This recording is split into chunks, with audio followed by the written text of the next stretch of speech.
Hello, and welcome to our Zoom conversation all around the topic of toxic masculinity. We gathered three men of faith and asked them some questions all about what it means to be a man in our modern culture and what that looks like for them as followers of Jesus. So, sit back, relax, and enjoy a rich conversation unpacking toxic masculinity. Welcome to this conversation with these gentlemen all around toxic masculinity. If you haven't seen us before, we are CBN Europe, and this is our Reach magazine, which has just gone digital. Hence, we're having video conversations, podcasts, clickable links, so do explore the rest of the magazine. But if you're watching this on a different platform, just enjoy the conversation and pop in the chat what you think about it and what your viewpoints are. So we have with us, actually, I'm going to let you guys introduce yourselves and just tell us something interesting about yourselves. We'll start with Will.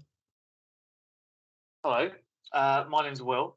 I'm 28 years old and I've been married for about 8 years now. I'm expecting my first child in 3 weeks' time, which is very exciting, but also a little bit scary. So we're doing the final last little bits of preparation, just getting ready to welcome our baby into the world. We're having a little girl, and we're still trying to decide on the name, but that's forthcoming. So yeah, just getting the last little bits ready, all the great baby things ready to go for our child to come into this world. So very exciting time. That's amazing. I'm super excited for you. Come on now, let's move over to Dave. Cool. So I'm Dave. So something interesting about myself. I spent the first 10 years, I spent my 20s off on adventures, basically living the high life in the military. And then I started to rethink my life, and I'm now a full-time student. So mid-30s, and I'm just getting around to doing some study. And at some point, I'll take on some responsibility and grow up, but not yet. We love it. So good. Thank you. And Jake? I'm so glad you did not get those hats out. But anyway, before the call, it went somewhere. But yeah, I'm Jake, and Will, I had no idea you were 28 as well, mate. So we are the same age. I'm 28. And right. Some interesting facts about me. I've done a skydive, which was awesome. And I love travel. I love seeing new places, all about food. Love food. I could talk about food 24/7. And I got a couple of little kiddies as well. And don't worry, Will, we took like 4 days after Hazel was born to think of her name. So you got ages, mate. You got ages. You're all good. No stress, no pressure. Great. I love it. Thank you so much, guys. So the conversation on the table is toxic masculinity. Now, this is a conversation that a lot of people are having, but not necessarily in a public sphere. So we thought we would bring it to the table and just see what you guys had to say about your experience of toxic masculinity, your experience of maybe that in the workplace or in church or whatever spheres of influence you walk in. So I'm going to get going with the questions, and this is a very relaxed conversation. We won't be stressed. If anything goes wrong, it's fine. Yeah, if I have any kids running in and suddenly I've got World War III going down, I'm just going to send help with like a little flare signal. We'll know what you mean. It's fine. Okay, so first question. How do you perceive the concept of vulnerability? And do you think it's something that is encouraged or discouraged in our society, particularly for men? So whoever wants to jump in and have a crack at that answer, go for it. Yeah, I'll give it a go. I think in our society and in the kind of like the pop culture of our society, I really do think vulnerability is just so discouraged. I think whilst maybe it's not explicitly stated in like our culture and our society, it definitely seems like any kind of vulnerability, any kind of showing your weaknesses is really looked down upon or discouraged because people are so concerned about looking strong or making sure it looks like they have the perfect life. They want the perception of their life to be so good That any kind of vulnerability, any kind of weakness will detract from that. And I think particularly for the power of being vulnerable as a man is it's such a key element in building a relationship with people. A good friend and pastor of mine, Dave Thomas, once talked about how it's so men can have this solitary mentality that all every man's an island. And I definitely see that in myself when I'm like an unhealthy version of myself. I just go back to this default of being like this isolated individual, just somebody that's quite happy just doing my own thing. When really I've had to like walk a journey of building a relationship with other men, something I wouldn't like do naturally, but actually I've just found so much freedom and so much richness in having really strong friendships with other men. And one of the key things I've found in being able to build those relationships is vulnerability, is being vulnerable with people, sharing your weaknesses. And so I think it's so interesting that one of the things where it seems that we're really lacking in society is rich, deep relationships with each other. And the key to unlocking that vulnerability is so discouraged in our society. So I think for me personally, I think it's really we live in a society where vulnerability or weakness really is looked down upon and discouraged completely. Yeah, that's so great. Thank you so much for sharing that. I remember hearing somebody say that you can connect in weakness and lead from strength. So that kind of feeds into that whole, when we're vulnerable with people, we share life's struggles, life's challenges. It's a lot easier to connect in that space, which is obviously a place of building community and relationship. Yes, very good. Thank you. Did either of the two of you have anything else to add to that? I think you touched on something around like weakness. I think vulnerability is seen as weak, isn't it? And I think it's almost you're revealing your cards to be like, okay, here's a look inside. Here's where my faults are. Here's the things I get wrong. And I think, I don't know whether it's the culture growing up, like we've generally grown up in the UK, and I don't know whether it's the culture in school or in like your young teen years or something like that you shouldn't be weak. It's all about being like strong, being like tough, like no wimps, that sort of thing. So I wonder if it's kind of like ingrained in early culture as you develop as a man that you must be strong, you must be like I guess unbeatable, like no crying aloud sort of thing, which is when we've obviously as a society gone that journey that it's perfectly fine and acceptable for men to cry. God gave us emotions. Yes, we got to keep them healthy and in check, but he gave us emotions to be able to express things. And I think we're having to undo maybe generations of kind of that emotional backlog, that emotional containment, maybe. So I think, it's undoing that weakness, which I guess is rooted in pride, isn't it? That we got to look like everything's all together, look like we're fine, there's no issues, we're all good, we're tough. So therefore, I guess we lock up.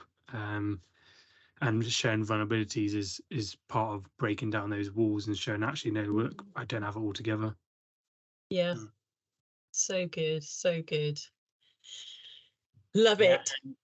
Just to add to that, just kind of something you were touching on there, Jake. I think particularly the generations that have gone before us has been the kind of image of that image of masculinity, the man who's particularly like during the 80s, 70s, maybe in 60s. Think about James Bond and some of the idols within Hollywood, for example, are images of guys who they've got it all together. They've got that stoic kind of determination, and there's maybe elements of that are positive and that are going to be natural with regard to masculinity, but it leaves no room for any kind of conversation or kind of scope for anything other than I've got it all together and I'm just going to get on with it. And I think maybe without touching too much on culture today, as you guys have kind of touched on with social media and that kind of the need to be portraying this kind of life that's like all together. You've got it all together. That you're successful. You've got the job. You've got a career. You've got all these different things. You ticked all these boxes. To not achieve those things or to have anything less than that is potentially showing weakness. Which, I think not that anyone wants to show weakness, but it's something that guys would rather put a front on. In my experience, a facade on to cover up any kind of vulnerability and weakness, which obviously we know is not healthy. I think I think a lot of it is what is model, as you touched on there, Dave. It's what's modelled to us before, like what's gone before. And I think we can sometimes overlook the impact of historical events, like a massive part of the century just gone was this World War, and coming out the back of that, you've obviously got so many of like dads, husbands, and even to point kids involved in this thing as like they just got to like fight, grit your teeth, get through this, don't show emotion, fight through it, and then the impact that then has like post-war, where maybe dads that grew up as children in that era weren't showing emotion in their homes, and they think it's the same way, and it's a spiral effect. So then you come in then like, what are we, 3 generations since the World War, 2.5 generations since the World War, where like I know that going backwards is like, yeah, emotion wasn't shown particularly in the home by men, because I think there was an aspect of like, no, we've got a great teeth, just get through this, don't show emotion, we're fine. And I think those traits we can sometimes not realize can be ingrained in culture through things like a big historic event. Can just be part of it. And then, yeah, just to touch on that, obviously, I alluded to my military background earlier. Something I certainly found when I was kind of away from Jesus and I'd been in conflict and seen some friends killed and been on the battlefield, my way of coping with it was I ended up going quite cold. And it's not that I, wasn't hurting inside, but the way that I dealt with it was just crack on. I think also with the culture that I was in, quite a masculine environment, you just crack on, you get on with it. Obviously, from a Christian perspective and a Christian way of dealing with things, I've been able to move beyond the way that I was dealing with things in the past, which was not healthy. But I can definitely relate to why guys, particularly the scale of, for example, the Great War, the Second World War, and also with culture back then anyway. I mean, I certainly experienced, even from my dad's, we weren't really huggers. Not that my dad's ever been to war, but it was very much like, handshake, and that's probably what he experienced with his dad. So there's that formality, that distance. It's not, rather than like going in for a cuddle, it's like handshake, and there's something about how guys greet each other. The same with even with friends, for example. You wouldn't be hugging your friend; it would be, I don't know, a high five, a handshake, a fist bump, whatever. That's so interesting. It's so interesting. I feel very privileged to be hearing this conversation, because obviously as a woman, connecting in vulnerability and showing vulnerability is one of the primary ways that we build relationship. We share our struggles, we share our problems. There's no need to hide that. So yeah, I feel very privileged to hear what you guys have to share on this. Okay, so the next question. Forgive me if we repeat ourselves, and if we do, feel free to just ask me for another question. But in your opinion, what are some common stereotypes associated with masculinity that might contribute to toxic behaviors? And how do these stereotypes affect men's ability to express vulnerability?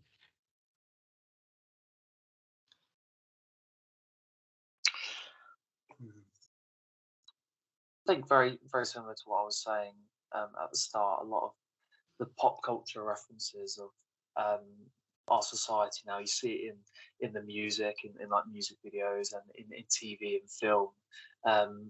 The kind of men that are shown to be strong men are those that don't allow themselves to be vulnerable and are quite harsh and display like the obvious traits of being toxic. And so I think it can almost facilitate this perception that for you to be a man, you need to display these toxic masculine traits, whereas that's just not the truth of it at all. And so I think I think it's just it seems to be more and more ingrained in our culture, and in the I think TV and film and media has a huge part to play as well, I think. Yeah, that's good. I think kind of expanding on that, particularly when I was growing up, kind of that lad culture. I think also when you're talking about adolescents, who you've got teenagers generally want to prove themselves, and guys even in their early 20s, and particularly when my upbringing was, or the way I went was the way that a lot of my friends went, was going out, kind of nightlife and drinking culture. And when you watch various programs on TV that very much promote that kind of the guys going out trying to go on the pull, you know, drinking, almost to, you know, you've got to fit in with the rest of the lads, trying to be as extreme as possible at times. That obviously feeds into some pretty unhealthy ways of living your life as a guy. And I wouldn't say that we're particularly, I mean, from my experience, we're maybe not as bad as we were 20 years ago in that area, but it's certainly prevalent. You see it on, you know, in Hollywood films, on TV, the sort of the ideal life that's depicted is guys who are going out, being legends, pulling girls, and they've got a top career and everything. So that's the kind of image that's kind of portrayed to people for guys to aspire to, which is obviously not actually that healthy. Yeah. I think realistically, if you look at what the root of all that is, it's this kind of this deep underlying theme that technically everyone needs to be loved and feel loved. And I think if you look at what that is, like if you can pull how many girls you can, or you can do X, Y, and Z, it's because there's almost like a bit of a status on you, because people love you and think that you're incredible, and the lads will think, yeah, you're awesome, you're great, and then the girls will think, oh yeah, you're great. So but it's all kind of it's superficial, because it's not going to really satisfy that underlying theme of a consistent and deep, genuine love. It's just something that's constantly fueled on a weekly basis that they're looking to try and find. And I think, as you said, Will, I think it's we live on example, don't we? We're looking for what do you measure against. And I think the media and the way that films portray things is one measure that people growing up today are using to look at, okay, is that an example? Is that how I should do that? Is that how this should happen? Because as you said, Dave, you're growing up and you're trying to learn how the world works and through adolescence. So if you've not got a good example, or the world is portraying through media what the example is, it's just going to keep following the same set of rules until that's broken and changed. Yeah, gosh. So a question that I haven't prepped you with or put down is, you obviously, all three of you are part of a community in your churches called Barbarians, which is the name of the men's ministry, I suppose. And I guess my question is, I hope I'm not skipping ahead too much. We'll probably come back to some more of what we've touched on before. But how is Barbarians different? How does Barbarians fight toxic masculinity culture, toxic culture, that sort of thing? I think it's very interesting. Going back to what the other guys were saying just a minute ago, actually, how it's perpetuated in our society, the kind of this ideal man, that, you know, the kind of man we would describe as toxic. It's just it's this image is made to look so normal. It's like it's normalized, and I think the trap that people fall into when they're growing up is looking at thinking, oh well, that's just normal. That's how I just need to act as a man. This is what, you know, how society is. And I think the great thing about Barbarians, the way it combats that, is it perpetuates a new normal, something that's very different to society. So whereas maybe it's not, it doesn't directly, there are times when, you know, the teaching and the culture is very clear, you know, we don't live our lives this way. But actually it's more about setting an example of a different normal, of a way to live your life that is against the grain, that is countercultural. And so I think it's very powerful in that sense, that it's almost like this indirect method of behavioral change by just modeling an example of a different kind of man that people can feel, that men can feel comfortable identifying with and living their life like, if that makes sense. Yeah. Just go down a route, and Charmaine, forgive me if I answer any further questions in one hit, but no, it's fine. I think so. Shall I explain a bit about Barbarians as well, in case people join and they're just kind of like, what is Barbarians? Is it like some sort of gladiator film? So a bit about Barbarians. Barbarians is our gladiator ministry. No, it's not. It's our men's ministry, and it's got a gritty name, because I think there's the balance of everything, right? We were just talking about how the world as example is way out of balance one way, But I think sometimes the church then gets the balance of what a man should be, sometimes too soft, and sometimes too mellow, too mundane, too naff, reserved.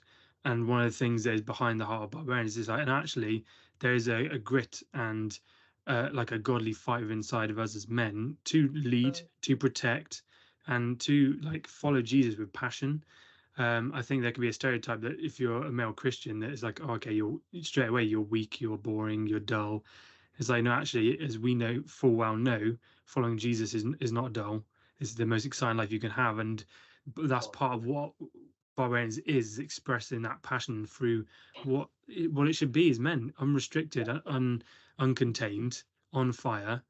And then some of the other pillars that we have in barbarians, as you touched on, is the vulnerability and the honesty culture. To get a culture where you have men that can come in and just be like, do you know what, this is where I'm at, this is my life, these are mistakes and the flaws I've got, but I want to be better and I want to pursue Jesus. And then we have, it's almost catchy, because suddenly you enter a room, everyone's doing enough in the same place, we've all got issues, you get them out on the table and it's like, oh sweet, okay, none of these issues were as big as we all thought they were, you can deal with them. And then when you bring stuff out into the open from the darkness, it no longer has any power anymore. So then as men, we're able to then change, grow, become better followers of Jesus, become better leaders, better husbands, better dads, better friends, better brothers to our sisters and to our female friends. And this is just such a unique culture where I think God is really doing something unique and special in, because as we said, it's that balance coming away from this like women pursuer and constantly nights out drunk sort of thing, bring it into balance of like, yeah, but it's also not the way that it's tame and that we just walk around and don't do anything. No, it's bringing it into the balance of like, no, God designed us a certain way, God designed us to lead, God designed us to take responsibility, to father, and we've got to realign ourselves to that place. And that's one of the unique things about barbarians. I think that's one of the main toxic cultures that it fights against, which we've all seen around us, whether that's in our own family or whether that's in friends and family around us. Yeah, that's awesome. And just to add to that, because I think obviously we've talked about lad culture outside of the church and toxic masculinity in that sense. But you've almost had a swing of the pendulum over the last few years where it's almost like, okay, well, lad culture's been wrong and the patriarchy's been sort of brutish, and there's been almost this other swing of like, right, we'll just shut them down, and so we'll just, men are. I'm generalizing here, but obviously there's almost been this like swing of the pendulum to now, all right, the patriarchy is evil. We need to tear that down. We need to diminish the authority that they've had over the last generations or whatever, decades, and we need to like raise up women, and there's nothing wrong with that. I totally believe in equality, but the problem is it's gone the other end of this pendulum. It's not, you can't have a voice almost in some respects as a guy, whereas what barbarians does, I suppose following Jesus should do is it helps affirm identity. It helps people understand their identity, and as Jake just kind of unpacked there, the whole heart of our men's ministry there is the fact that we can be passionate about, people should be passionate about the gospel and about Jesus and about what he's done. People should be passionate about following him in his life, surrender to him. The analogy that quite often pops up within kind of preachers is how people are passionate at a football match or a rugby match when they see their team score. And so actually, why would we not have that same sort of passion when it comes to worshipping Jesus, who saved us and restored us and has given us fresh purpose? And some of the practical things we do within Barbarians, as well as obviously meetings for like sort of worship nights and small group type stuff where we're encouraging that brotherhood, we're encouraging people to be vulnerable and to answer questions that open up vulnerabilities potentially, so that we can be there to support each other. As well as that, we do have a real emphasis kind of on adventure as well, and we'll quite often be walking up mountains together, or going out sitting around a campfire, or just doing things together that are raw and real, but are doing something to pull out that kind of the masculinity that God has put within us, because God has made us as men just as he's made women as women. And so rather than to deny that, we should be encouraging that, but in a healthy way. Awesome. So good. Now, there was one question that stood out to me. I'm just finding it. Where's it gone? Around mental health and vulnerability, because obviously the conversation around mental health, mental illness, the struggles that we are starting to talk about that can exist in our minds, and obviously the conversation would include suicide. So yeah, let me just read the question. And it says, have you witnessed instances where men were discouraged from displaying emotions other than anger or stoicism? A scenario where someone has been encouraged to downplay, hide, or just outright ignore a situation in favor of anger and stoicism, and how do you think that's going to have impacted their mental and emotional well-being? Yeah, fair. Dave, when you were sharing, like, I don't think you necessarily had the anger read, but when you were sharing earlier, it really occurred to me of how everything you experienced in your early career without Jesus, the way of processing that was like partying and stuff, wasn't it? And just trying to find a way to. I think it's dealing with internally what's going on, and if you can't deal with it through emotions and a healthy process of walking it through, then a man, even a woman, will find any avenue to kind of try and deal with it. And for you, Dave, obviously before you met Jesus was one way of trying to process what everything you've gone through. And I know for you significantly, when you met Jesus, he took you on quite a significant healing journey, didn't he, in your first few years coming back to him? I didn't know if you wanted to share any of that or. Yeah, I can touch on a bit of that. So yeah, I suppose particularly within a military culture, it's very male-oriented culture. Whilst there was a lot of awareness about mental health, and mental health was certainly, particularly guys coming back from operations, you're starting to see the effects of mental health and post-traumatic stress. Not that I would say that I had post-traumatic stress, but I was certainly involved in a culture which, yes, while there's going to be understandably some tough days, generally you get on with it, you're cracking on. And now I think there's potentially wisdom in that at times. I think on one end of the spectrum, you can almost victimize everyone who's been through anything and almost be like, okay, you've gone through something, so you need to dwell on that. And but the other end of the spectrum was probably where I was at, which was, okay, there's some bad stuff that's happened. I suppose because there hadn't been any kind of discussion about it, or I hadn't been that vulnerability or openness, the way you manage it is just like, okay, well, not maybe bottling it up. I don't know whether I'd use the word bottling up, but you just kind of go, okay, that's happened, compartmentalize it, and then you move on, and you're cracking on with your life, you're getting on with it.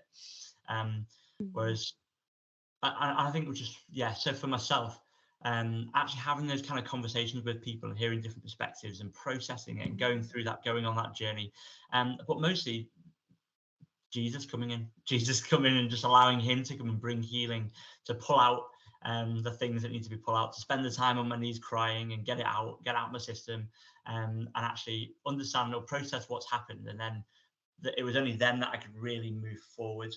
Just taking it off myself a little bit. So something I've definitely recognized in guys, particularly guys who are still serving and going through stuff, people who don't have Jesus, is quite often their way of dealing with things or in front of other people would be to put up that kind of facade. So I've recently spoke to a couple of guys who, unfortunately, their marriages are falling apart, and their kind of response has almost been, well, it's not worked out, so, just packed it in, move on, just I'll get on with my life sort of thing. Almost putting on this front that covers up the hurt and the pain that's really going on, because they're not in a place where they really want to talk about it, because ultimately there's going to be a huge mix of emotions there: shame, guilt, probably anger, frustration, everything else that could possibly go on with a broken marriage. And so, yeah, the face to put on really is that kind of, dinner, go meet someone else, it'll be all right. Go and, I've got the lads, I've got my life, I've got my career and everything else, and kind of justify it to other people rather than actually being open and vulnerable enough to go, do you know what? Actually, I could do with some help. I could do with someone. I just want to share with someone. And that's something that I think Barbarians has been fantastic for, whether it's in a small group setting, or even just having a trusted friend, someone that you trust and know will you know, I can't think of the word. Someone you trust to listen to you and to hold on to information, and they're not going to share it with anyone else, sort of thing. Someone you can depend on, someone you could just share with, and you're not expecting them to have answers for you. Having those kind of brothers, those friends in your life, is a game changer. Being able to actually share when you're going through tough stuff, being able to just have someone walk alongside you, and just be there for you, and you know that you can go to them and you can share as much or as little as you want. I think so many guys are lacking. So many guys are missing those kind of friendships. It's very much superficial. I'm going to put on the front. I'm going to get on with it, whatever the situation. And unfortunately, that is where mental health is allowed to brew and to fester until it develops into something horrendous, such as suicide.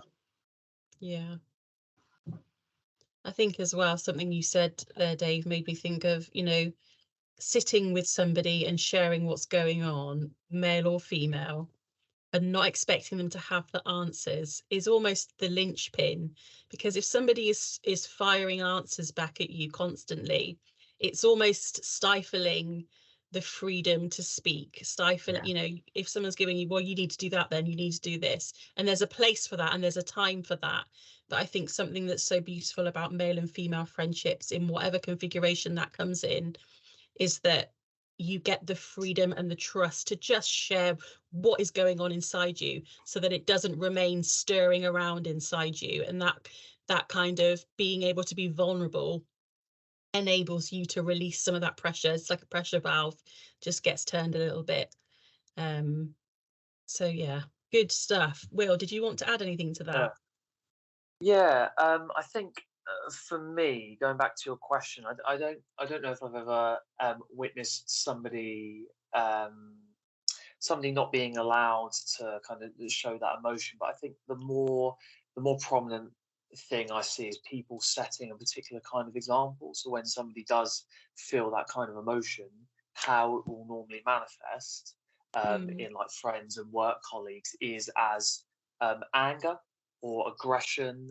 It's never as this kind of thoughtful, this is upsetting me, or this is how I've been hurt, so I'm going to talk about it in a healthy way. It's just normally this explosion of emotion in a very aggressive or angry way, and then people either will react to that if it's somebody quite senior, then they'll react to it in oh, we have to placate this person or tiptoe around them, we can't upset them. And so it kind of like develops this culture of people responding to this anger in a way that doesn't point it out and say that's not acceptable. It's actually almost like trying to placate it and not only affirming it in the person that's just had that outburst, but then demonstrating to those around us, maybe those more junior in a work environment, or to other people in the friendship group, that this is the kind of culture we're a part of, or this is how you should behave. So I think just the examples we see around us of the way that people handle emotion can be very important in that sense. And I think for me personally as well, I think across the board, the family unit and growing up in a family environment is also really key in being able to see these examples. I'm somebody that really struggles even now to access my more like really painful or sensitive emotions, and that's like a journey I've been going on for years and still going on. But I think a lot of it does go back to that. A lot of that is my personality. I think some of that does go back to not just childhood, but just your family influences as well. And I know similar to what the other guys were saying about Jake, I think it was you, about having a father figure that is accesses their emotions, or like something generational. I know my dad is very different now. We have a great, very open, emotional relationship, which is fantastic. But I just remember being as a kid, there wasn't that openness with like emotional transparency and talking about how we felt. He obviously always loved me, like I was never in any doubt about that.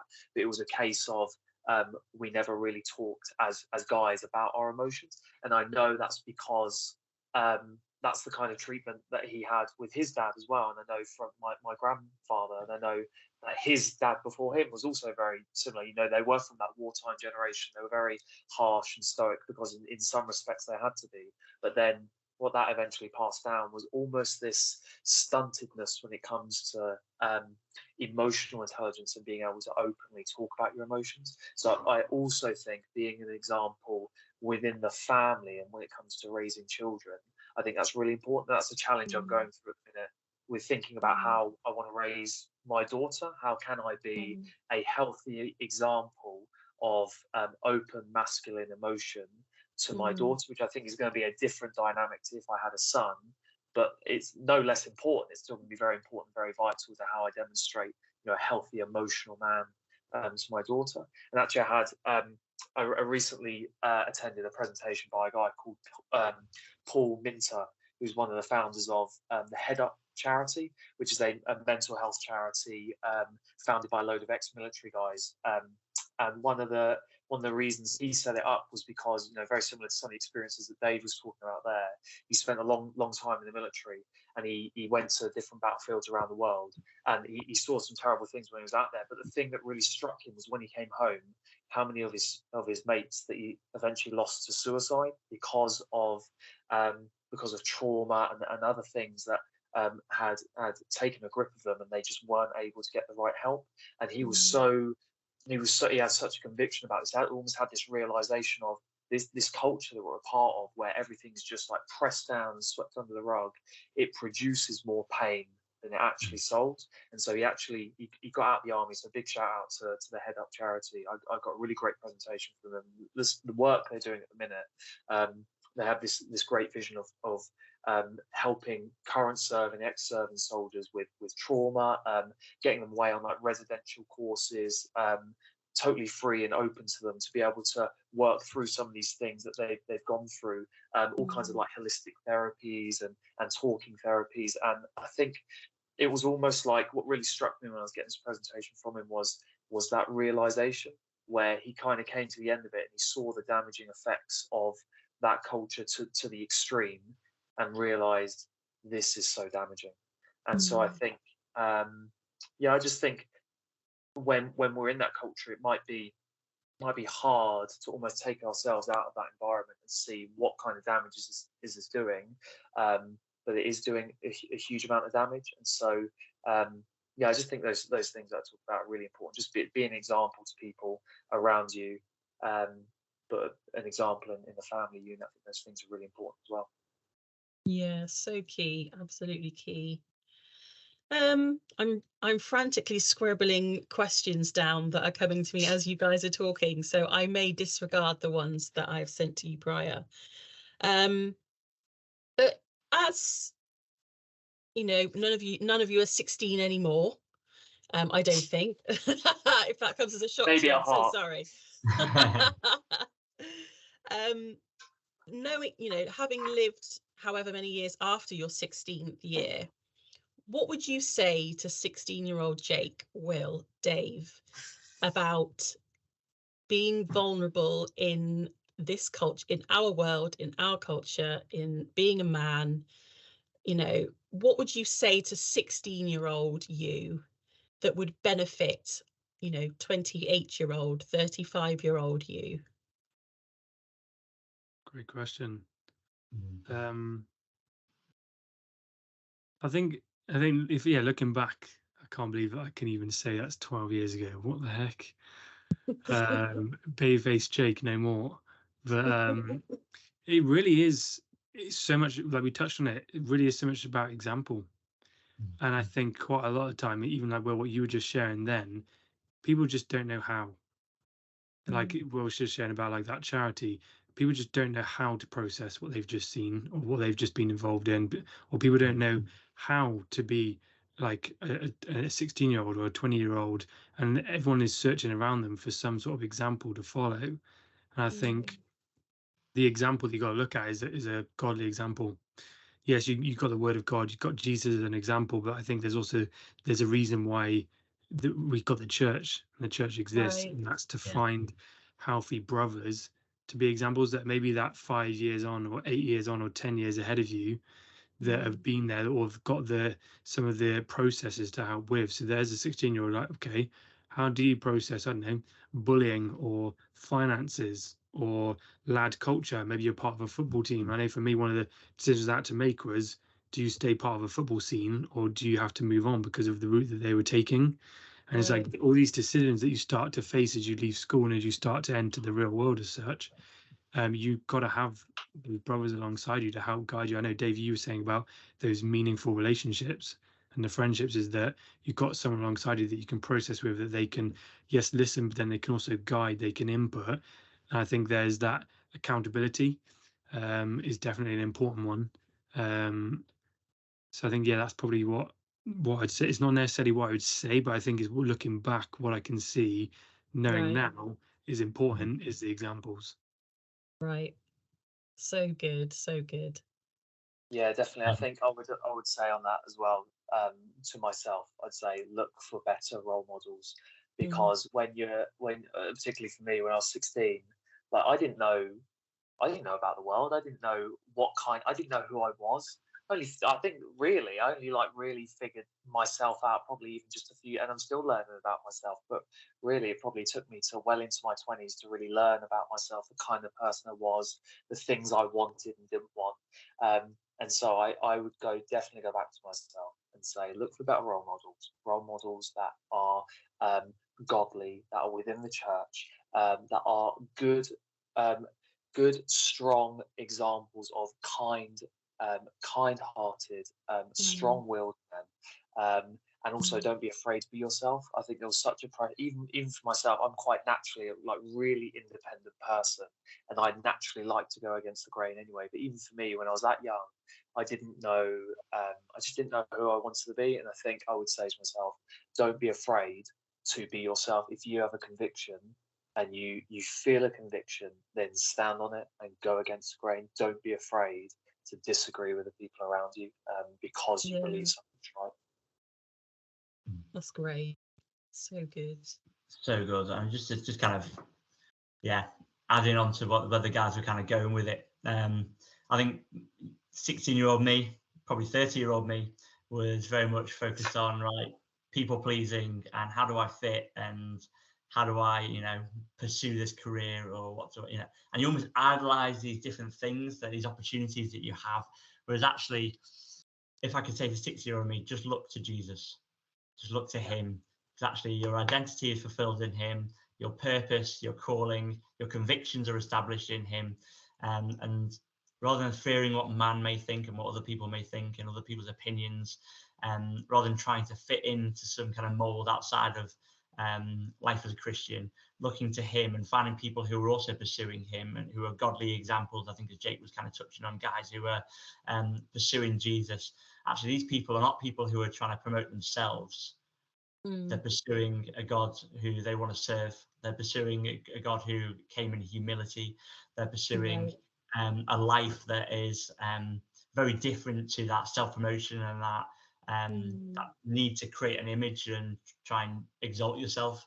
It's actually a life of humility and vulnerability. It's in that humility that is essential to be a Christian, which says, you know what, I have not got this all together, and without Jesus, I am an absolute mess. But being able to turn to Jesus and go, do you know what, here's my mess, I need help, is the first step. And then being able to do that with trusted brothers and other believers around you, you can trust to come in and offer counsel or be that listening ear or come and correct you when you are going off in the wrong direction or unable to see the right direction. I think that's something I've certainly found when I've been in a tough situation or when I've been struggling with something. Actually, your perception of that situation is not always true. You can obviously make a mountain out of that situation, whereas actually having someone else to come in and go, do you know what, Dave, look at it from this point of view, look at the bigger picture. Actually, that is so key to help you actually have eyes to see the reality of the bigger picture beyond that situation you're in, the hope that could come out of the other side of that situation, or seeking that potential beyond where you're at is something you do not have if you are unable to be vulnerable with someone. if you're unable to share with other people, if you're closed off, if as Will kind of touched on, if you're that island who's like, Joe, what, I've got this, I can get on with this, I'm a man, I've got to take responsibility for this. As soon as you're like, I don't need help from anyone or anything, you're in a dangerous place. Yeah. I think, I don't know if necessarily a comment to my 16-year-old self, but just something that came to me as you were talking is around, I think ultimately you got a choice. And I think we all at some point made a choice to follow Jesus. And I think that to the world, maybe this lifestyle isn't attractive, and maybe the voice of the opposite is so much louder, and wisdom to the world is not a loud voice. It's probably one of the quietest voices, and people don't see that as the attractive option. They see what's in front of them and all the things that they feel like doing as the attractive option, and what wisdom is trying to say is like, nah, that just sounds boring. Or like some of the things that maybe we've been saying is like, yeah, that just sounds dull. And it's like, well, actually, if you look at what wisdom does, wisdom is actually, it protects you. And if you look at, as you follow God, as you make a choice, but you know what, I'm going to choose God's way and not my way or the world's way. Some people may be like, oh, but it seems like this, but actually later down the line, God's design and what he's put inside of us and the choice we make protects us from so much. Like if we don't deal with some of the experiences that we find ourselves in, like for example, you shared about some of your career, Dave, if you don't deal with some of those moments later down the line, that can end up in marriage problems with your kids, where it's like, I don't know how to emotionally connect with my children, I don't know how to solve something with my wife because I just can't connect to her emotions, or I've got a hot head and I'm just angry all the time. To the world back in the early start, going out and partying and just trying to bury all your like frustrations and pain seems like an attractive option. Sitting down and processing it and getting some sort of godly example doesn't seem attractive to the world back then. But later, 20 years down the line, you'll soon see which option was the healthier option and which way long term, never mind an eternal impact, but from like just a few decades, one way is going to have you far healthier and in a far better place. So you have a choice. You can choose the attractive option sometimes, or you can choose the best option. I think that's probably what I would go back and say. And I'm grateful, I guess we're all sat on the screen now, that we did at some point choose the right option. Yeah, it's true. It's true. And I think we've, something that's ties all of these comments, all of these questions, all of these things together is the need for other people. I think that if we, as you've all said, if we try to go at this life alone, vulnerability has a way of working itself out, and you will either need somebody maybe professionally to help you, or you're going to need somebody that you've chosen who is close to you, who you trust. Jesus obviously being the ultimate example, then there's only one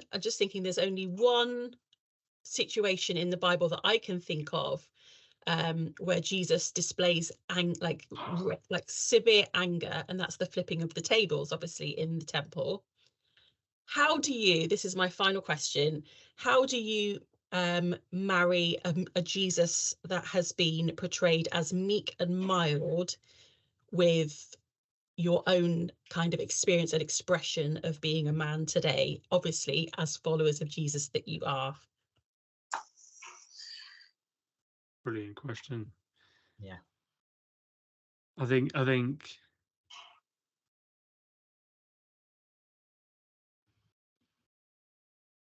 it is that thing of like what looks like an attractive lifestyle choice that everyone around him judged on. Oh, like, okay, sorry, it's a hard one to explain, but you take his death, for example. There's nothing meek or mild about that. Like, I don't know many people that would go through all of that for people that hate him. So I think that's like a foundational point just to go straight off from day one. But I think even every kind of pathway, the people he mixed with, the people that he saw out, there was almost like this fierce love to be able to be like, he had a beeline focus of the heart of the Father, like almost the core of his mission, to bring the heart of the Father and reconnect it with such a lost world. And I think that takes determination, that takes grit, that takes people that don't want to listen to what you got to say, people around you judging you, commenting on you, saying that you're Satan, saying that you're this, saying you're that, like throwing accusations left, right, and center. It takes no like meek character in a way to be able just to put up with all that and continue on the mission that he's on, but also in a way that was phenomenally balanced with honor, with love, with joy, with patience, with kindness, with all the things that we know to be the fruits of the Spirit. To have such a balance in a character is just something that is, as you said, the best example to us. So I think that he has the tender heart to go up to Mary and have that like first connection of like, I know your name, it's Mary. So that tenderness to approach someone in such sensitivity, to have that moment of grit and determination to choose the death that he chose, all in the same character. But I Yeah. think it also highlights that there is no one facet to the heart of God, and there is no one facet to us as men. We should not be one thing or another. I think there's multiple parts of what God wants to form inside of us that we have to Yeah. operate through. And it's, I think we've all at some point touched on it tonight, that it's all in balance. You've all got Yeah. to have a balance of these areas of our life. If one area is in such strong, almost pendulum, then that's not right. That's not what God's design, I don't believe. Right. That's And good. just touching on what Jake was kind of touching on there, when Lazarus was in the tomb, Jesus wept. When he came to the little children, he had compassion on them. When he met certain people on the street, he displayed the emotion that was needed for those people, but equally he came in authority and condemned and was quite harsh to the Pharisaical religious leaders. The teachers of the law, he came very firmly and spoke to them very firmly and abruptly. He didn't mince his words. And it talks about the fact that people were amazed because he spoke not as a teacher of the law, but one who had authority. And so I think that's something that's a fantastic image for all of us as men, women, is actually there's a time and a place. It talks about in Ecclesiastes, there's a time for everything and a season for every activity under the heavens. And actually to be able to display the suitable emotions for each specific situation and circumstance is healthy and is godly. The thing about Lamentations, it's a book full of, it's basically about lamenting, it's about mourning. There's a time to mourn, there's a time to pour out emotions and feelings and everything else, but there's also a time to be like, right, we need to stand in our convictions, stand in our beliefs, and be firm in what we believe. And I think actually there's something about men who know their identity in Christ, who know the authority that they walk in, where men can really be men and can display a holy masculinity in a way that God always intended. Amen. Amen to that. Yeah, I think the word that really comes to me is uncompromising. So yes, Jesus was meek and mild and had love and grace and was able to deal with people kindly and lovingly, but he was so unmovable in his convictions, and there was such a resilience to him as well. How he was, like Dave was saying, how he was able to stand in opposition to the religious leaders of the day, and in opposition against hostile crowds and mobs in some cases that could have ripped him apart, and was able to, in some cases, very directly and very bluntly say, no, this is my standpoint and I will not be moved. In other cases, deliver it quite gently. And you're right, there was this ferocious side to Jesus, like when he turned tables in the temple. It says he made a whip of cords, and he drove them out of the temple. He was like thrashing people with this whip because the zeal for God's house was just absolutely like burning him up, just consuming him. And so I think this idea about being this softly spoken, gentle man that never raises his voice, and it just kind of allows life to happen to him, is a falsehood. Like, I don't believe it at all. I think Jesus was out there, like Dave said, in authority, uncompromising. He was taking dominion for the kingdom of God, but he did it in such a at times such a loving, kind, and gracious way, but also at times such an uncompromising way, in a way that was so sharp and so in such opposition to the culture and to the people around him. And I think it's very difficult finding. It's so easy to go one way or the other. I think the challenge for us as Christian men is to find that balance of that Jesus was able to strike, of being this uncompromising, not intolerant, but uncompromising, convicted individual, whilst also being able to hold everybody in love and grace, and be able to endure the pain and the death of the cross, whilst also still forgiving the individuals that were doing it to him.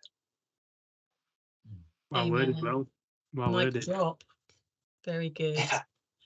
Guys, gents, thank you so much. Thank you so much for allowing me to lead you in this conversation. I feel like you've led me in this conversation really with what you've shared. And knowing all three of you, it is a privilege to watch God work in your life. It is a privilege to either work or do church alongside you, and you are all a testimony to the kindness of God. I see kindness in all three of your lives.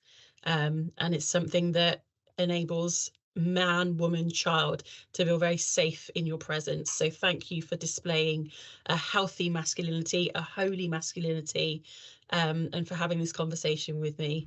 Thank you so much for joining us for our conversation around toxic masculinity. We hope you've been encouraged and inspired by what you've heard. For more content like this, head over to our website, cbneurope.com, or visit our CBN Europe YouTube channel by visiting CBN Europe on the YouTube platform. God bless you, and we'll see you in December.